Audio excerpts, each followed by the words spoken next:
नमस्कार साथियों। आज मैं एंटी प्रो बीएनपी टेस्ट के बारे में बात करना चाहता हूँ। एंटी प्रो बीएनपी टेस्ट क्या है?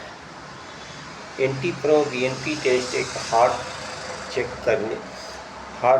करने के लिए है। इससे पता लगाया जा सकता है कि उनमें क्लॉथेज है कि नहीं है, क्योंकि बहुत से ऐसा होता है कि जब ईसीजी करते हैं तो ईसीजी से पता नहीं चलता। फिर हार्ट का इको करते हैं तो हार्ट को इको से ये पता चलता है कि हाँ, स्ट्रक्चर जो है बहुत कमज़ोर है, एलवीएफ जो है नॉर्मल है या कम है। ये सब पूरा स्ट्रक्चर जो है हार्ट का सब पता चलता है। लेकिन कुछ ऐसे टेस्ट हैं जिनसे पता चलता है, पता करना बहुत ज़रूरी होता है। जैसे कि बीएनपी टेस्ट। बीएनपी टेस्ट क्या है? बीएनपी टेस्ट एक जो है टेस्ट होता है, उससे पता चलता है। खून लिया जाता है। खून लेने के बाद उसको जो है लैब में लेकर चेक लोग करते हैं, और चेक करने के बाद पता चलता है कि हाँ, इनके खून में क्लॉथेज है कि नहीं है। क्लॉथेज मतलब मालूम है, धब्बा है कि नहीं है। अगर धब्बा है, कितना है, तो उसको हार्ट फेलियर बोलते हैं। अगर धब्बा निकल गया खून के अंदर, उसको हार्ट फेलियर बोलते हैं। हार्ट फेलियर, उसी को जो है ये टेस्ट को जो है एंटी प्रो बीएनपी टेस्ट कहते हैं। और सवाल ये है कि अगर इस तरह का अगर किसी भी आदमी को चलने फिरने में तकलीफ़, सांस लेना, घबराहट होना, मतली आना, चक्कर आना,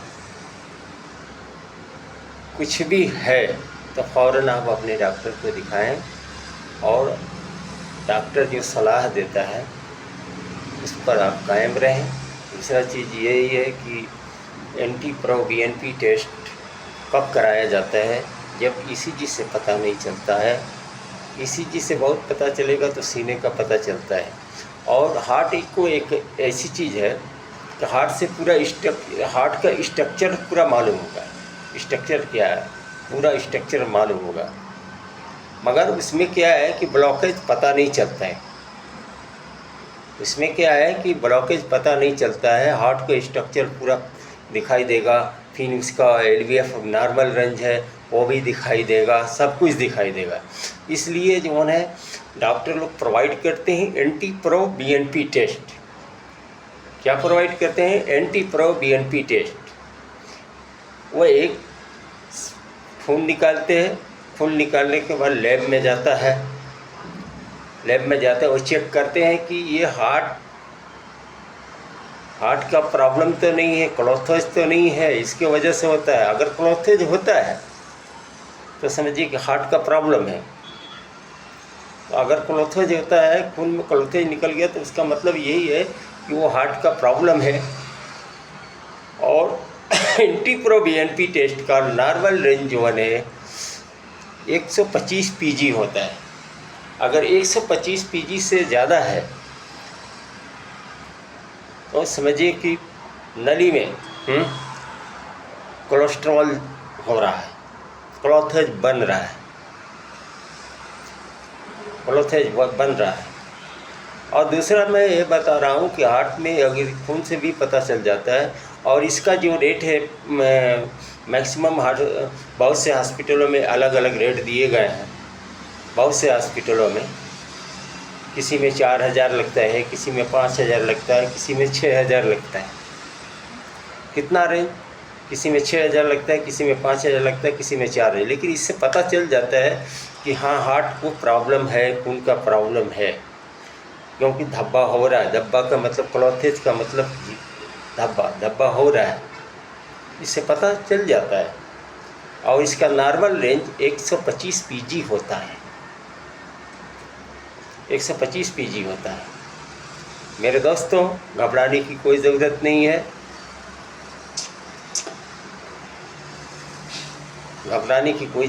है। और इसमें कोई घबराने की, अगर किसी को हार्ट का प्रॉब्लम है या हार्ट अटैक आ रहा है या हार्ट में तकलीफ़ हो रही है, दर्द हो रहा है, चाहे कुछ भी हो रहा है, तो उसके लिए सीधा हॉस्पिटल में जाएं, किसी को कोई ज़रूरत नहीं है। और बहुत से लोग क्या कहते हैं कि मीठी मीठी दर्द होती है भाई, हाँ, तो गैस का प्रॉब्लम है। और गैस की दर्द एक्चुअली क्या है, मीठी मीठी होती, कभी इधर होती है कभी उधर, लेकिन हार्ट का जो दर्द होता है वो सीने के अंदर होती है। ब्लॉकेज पता करने के लिए बहुत से टेस्ट है, ऐसा नहीं है, बहुत से टेस्ट है। MRI स्कैन है, MRI स्कैन है, CT स्कैन है, लेकिन MRI में साफ दिखाई देता है, पूरा दिखाई देता है। CT स्कैन में साफ ब्लॉकेज नहीं दिखाई देता, लेकिन MRI में साफ जो है ब्लॉकेज दिखाई देता है। इसलिए मेरे साथियों, जीवन में जीना है तो अपने स्वास्थ्य को अच्छा रखो। और जो भी हार्ट पेशेंट मेरा भाई है वो खाने पीने में परहेज करे, मसाला वसाला कम खाए, पानी दिन में कम पिए, पानी दिन में 1 लीटर से 1.25 लीटर पानी पिए, मसाला वसाला कम खाए। जैसे चिकन है, ये बीफ है, चिकन है, ये सब खाना बंद कर दे, क्योंकि इसमें बहुत ज़्यादा कोलेस्ट्रॉल होता है। जब ये कोलेस्ट्रॉल होता है ना, हाँ, तो वही धब्बा बनता है। थैंक यू भाई, हाँ, जानकारी दिया हमने, बहुत थैंक यू। और अपना सेहत अच्छा रखें, बढ़िया तरह से रखें। Thank you. अस्सलाम वालेकुम।